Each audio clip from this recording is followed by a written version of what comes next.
दक्षिण नयने भानु रही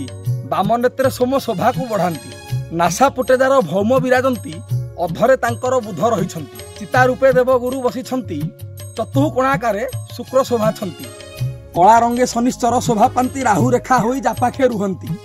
केतु महाग्रह अंटा तले छंती सर्वदेवताए जांगे बसंती एमंत शांत आश्रा करिदेले नवग्रह केबे न पीड़ंती भले सूर्य भगवान जहाँकर दक्षिण नयन चंद्र निजे बाम नयन विराजित मंगल जहाँकर नासापुट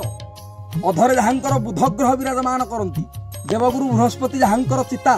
चतुः कोणाकार मुख जहाँकर होची शुक्रर प्रतीक जहाँकर अपूर्व कला रंग निजे शनिग्रह श्रीमुखरे शोभा पाउथुवा राहु रेखा होउछंती स्वयं राहु महाग्रह एवं डंबरू मधा भलिया अंटा ठारू आपाद पर्यंत रही केतु महाग्रह महाप्रभु होती साक्षात ग्रह रूपी जनार्दन जो व्यक्ति उपर किसी ग्रह दोष पड़े से महाप्रभुंर से अंग को देखीदे से ग्रह सांगे सांगे शांत पड़ जाए एमंत शांत को आश्रा कले जहाँकर शरीर में जहाँकर अंग प्रत्यंग समस्त देवता मान विराजमान करती भक्त को ग्रह कण केत कष्ट दे पार। जय जगन्नाथ।